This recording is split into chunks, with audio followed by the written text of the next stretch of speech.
하나님의 말씀 열왕기상 18장 33절에서 35절까지 같이 읽겠습니다.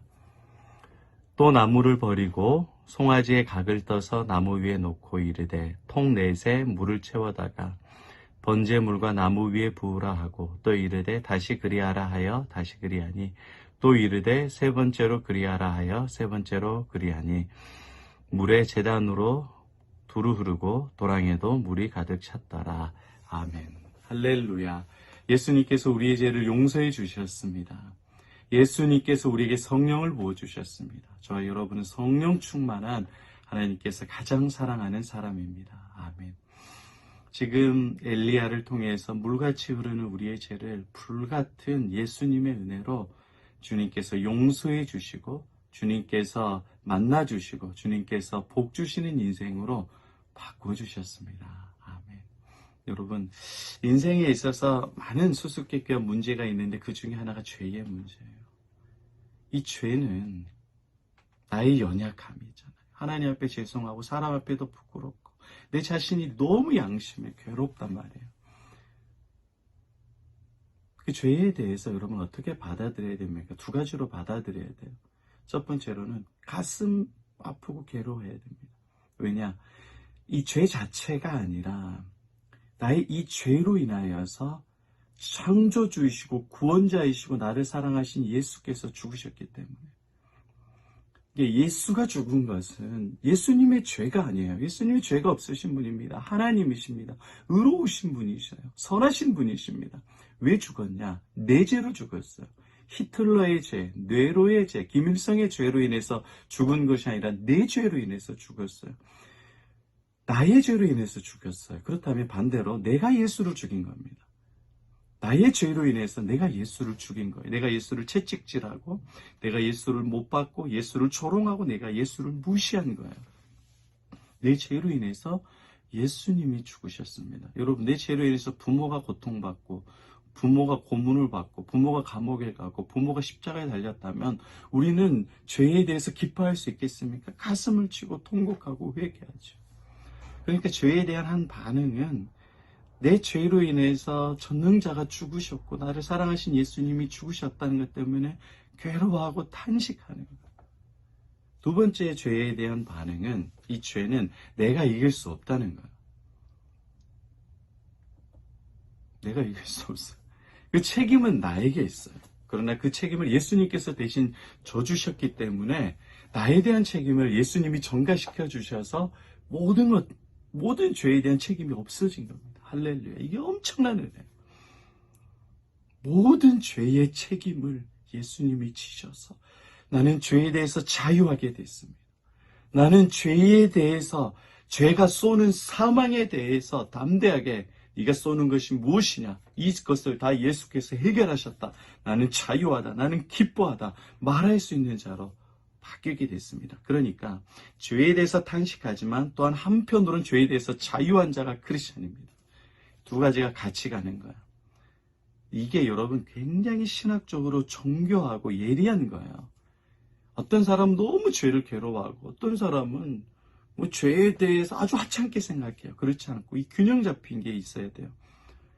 죄를 괴로워하는 게 내 스스로의 양심의 가책, 윤리적인 죄를 괴로워하는 것이 아니라 내 죄로 예수가 죽었다는 것에 대해서 애통해야 돼요. 두 번째로는 그 모든 죄를 예수께서 담당하셨다는 것에 나의 물같은 죄를 불같은 예수의 은혜와 사랑으로 없애준 것에 대해서 기뻐하고 자유하고 감사와 찬양을 돌려야 됩니다. 여러분, 너무 크리스찬들이 특히 젊은이들이 죄에 대해서 고민하고 나이가 들면 용서와 인생의 문제 때문에 괴로워해요. 왜 그러느냐? 자꾸 여러분들이 죄와 문제와 상처와 아픔에만 집중하기 때문에 그래요. 절대로 그것으로 해결 안 됩니다. 잠깐 양심의 가책은 있지만 해결은 예수 그리스도입니다. 길이요, 진리요, 생명이신 예수를 집중하고 예수를 알고 예수를 사랑할 때 나의 죄의 무거운 책임과 죄의 습관과 아담 이후로 타락한 이의 죄의 본성, 죄의 성질을 예수께서 죽이시고 바꿔주시는 거예요. 할렐루야. 그러니까 우리가 예수님이 누구시고 예수님이 어떤 분이시고 예수님이 나에게 어떤 일을 하시는지 그 예수에 집중해야 죄의 근원 뿌리가 해결되는 거예요. 열매를 딴다고 해서 그 열매가 또 안 맺혀요. 내년에 또 열매가 맺혀요. 내가 죄를 한번 끊었다고 해서 그 죄가 없어지지 않습니다. 여러분, 뿌리가 바뀌어야 돼요. 나무 뿌리가. 예수가 그것을 바꿔주시는 겁니다. 예수를 알고 믿을 때 우리의 삶이 변화돼요. 근데 구원파는 뭐라고 이야기를 하면 한 번 믿으면은 회개 안 해도 된다. 그리고 언제 회개해야 되는지 정확히 알아야 된다. 이게 내가 중요한 거예요. 시간이 중요해요. 예수가 용서해 주셨다는 게 중요하지. 여러분, 인간과 하나님에 대해서 모르기 때문에 구원파가 생기는 거예요. 한 번 회개하면 죄가 없어진다고? 살아봐. 예수를 모르는 거예요. 그러나 진정한 자유와 기쁨은 예수님이 주시는 거예요. 예수님이 주시는 거예요. 여호와의 증인, 조사, 심판. 네가 잘못하는 것에 대해서 다 조사해서 심판한다고? 그러니까 여호와의 증인은 기쁨이 없어.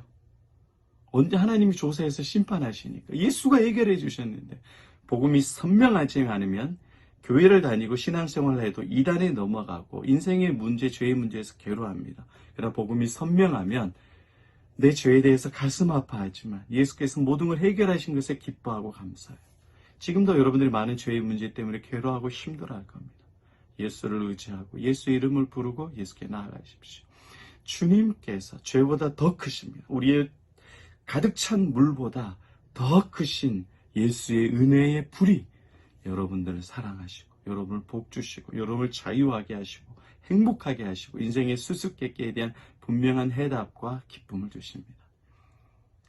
죄로 괴로워했던 인생에서 이제 나의 죄를 담당하여 주시고 불같은 은혜를 베풀어 주신 그 예수님의 은혜에 집중해서 예수님을 자랑하고 예수님을 기뻐하고 예수님을 높여드리는 그런 용서와 자유의 기쁨을 누리는 복음을 누리는 존귀한 인생 되시기를 축복합니다. 할렐루야. 예수 열방의 소망 예수 우리의 위로자 주는 온 땅의 영원한 소망 예수 어둠 속의 빛 예수 변함없는 진리 주는 온 땅에 빛이 되시네 우리 위에 죽으시고 다시 사신 생명의 주 주님만이 소망이요 변함없는 반석이라 주님만이 온 세상을 비추시네 또 죽음에서 부활하신 우리 구주 영광의 왕 주를 믿는 모든 자의 소망 되신 주를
하신 생명의 주 우리 위해 죽으시고 다시 사신